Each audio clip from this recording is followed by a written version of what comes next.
মসজিদে নববীর এই জায়গাটা হচ্ছে রিয়াজুল জান্নাহ যাওয়ার যে অপেক্ষায় যেখানে রাখা হয় সবাইকে, এই জায়গাটি হচ্ছে সেই জায়গা যেখান থেকে সবাই হচ্ছে রিয়াজুল জান্নাহে প্রবেশ করেন সিরিয়াল অনুযায়ী। এখানে আমরা বসে আছি এখন। এখানে গ্রুপ গ্রুপ করে ভিতরে প্রবেশ করানো হয় এবং একটা নির্ধারিত সময় পরে আবার হচ্ছে এক গ্রুপ বের হন এবং আর এক গ্রুপ ভিতরে প্রবেশ করেন।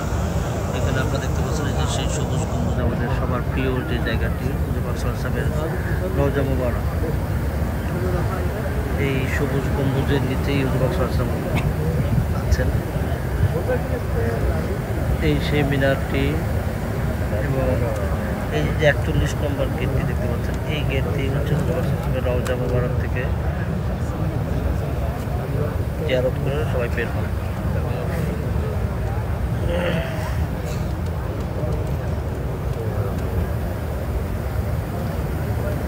এই সবুজ গম্বুজটির নিচেই হচ্ছে রওজা মুবারক। আমরা এখন রিয়াজুল জান্নাহে প্রবেশ করবো এবং আশা করি আজকে মাগরিবের নামাজ আমরা শিখতে পারবো ইনশাআল্লাহ। এই হচ্ছে মসজিদে নববী, সবাই এখানে আমরা অপেক্ষা আছি।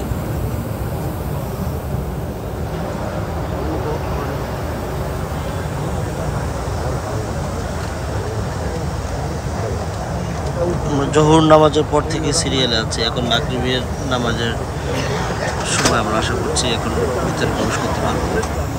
দীর্ঘ সময় অপেক্ষার পর সেই কাঙ্ক্ষিত আমাদের প্রাপ্তি যে রিয়াজুল জান্নাহে আমরা নামাজ পড়তে পারবো, এটি অনেক বড় একটা সৌভাগ্যের বিষয়। এখন সূর্য ডুবি ডুবি অবস্থা, আপনাদের দেখতে পাচ্ছেন যে পশ্চিম দিকে সূর্য চলে যাচ্ছে।